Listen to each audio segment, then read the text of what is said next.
We provide you the platform to turn your dreams into reality. Give wings to your aspirations with KR Mangalam University.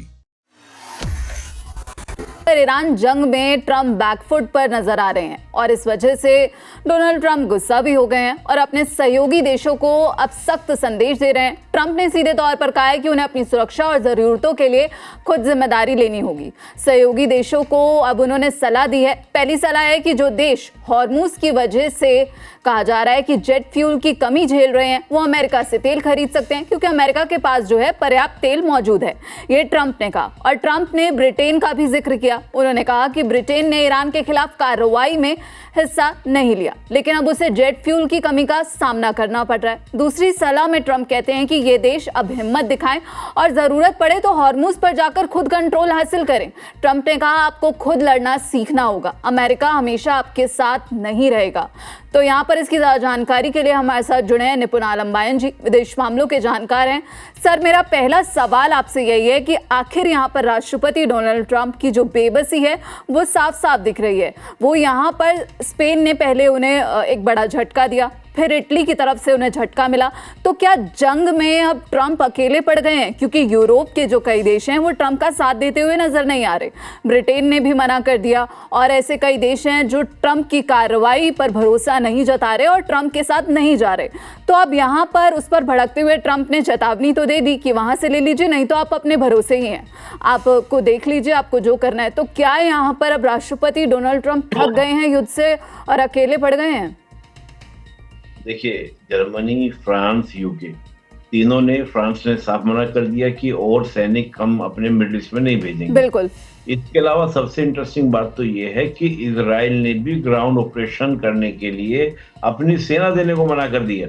Israel का कहना यह है कि हम Hezbollah के साथ ऑलरेडी हमारी फोर्स फाइट कर रही है, हम कैसे ईरान से लड़ने के लिए अपनी ग्राउंड ऑपरेशन के लिए फोर्स भेज सकते हैं।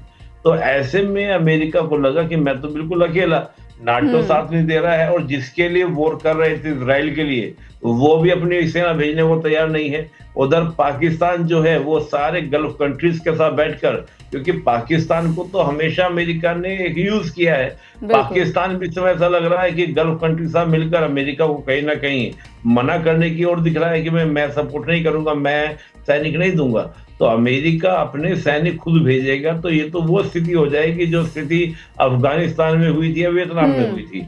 तो मुझे लगता है ये सारी वजह जो है इनको लेकर कहीं ना कहीं अमेरिका को दिख रहा है कि इस वॉर को लंबा चलाना उसके फायदे में नहीं है। और आप सोचिए कि नाटो कंट्रीज की बात नहीं हम करें, हम ऑस्ट्रेलिया की बात करें, हम जापान की बात करें, उन्होंने भी किसी भी तरह की सहायता करने के लिए मना कर दिया।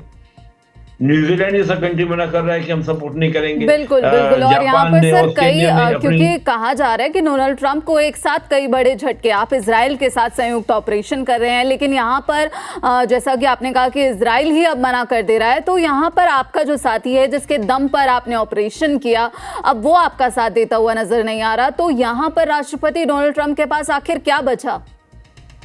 बस यही विकल्प है कि पीछे हटो। अगर नहीं हटेंगे, देखिए जिस प्रकार से अपनी सैन्य क्षमता को लगातार वीक अमेरिका कर रहा है, इससे अमेरिका की सुरक्षा दांव पर लग गई है। और जब कोई और सामने नहीं आएगा तो मुझे लगता है कि अमेरिका का इस वॉर में जाने का कोई मतलब बनता नहीं है। अमेरिका तो गया था इजराइल को कैप्टन बनाने के लिए, लेकिन कैप्टन कह रहा है कि मैं तो आगे नहीं आऊंगा साहब, आप ही आगे खत्म करो तो मैं कैप्टन बन जाऊं। तो अमेरिका को लगा कि यार ये तो यूज मेरा ही हो गया। और देखिए होता क्या है कि जब हम ओवर कॉन्फिडेंस में होते हैं तो ये ओवर कॉन्फिडेंस में हुई अमेरिका की मुझे लगता है भूल हुई है कि ट्रंप जो है वो ओवर कॉन्फिडेंस का शिकार हुए हैं और उसी में जाकर उन्होंने गलती कर दी है। तो मुझे लगता है कि वापस हटने के अलावा कोई विकल्प मुझे दिख नहीं रहा अमेरिका के पास, जिस प्रकार के हालात चल रहे हैं।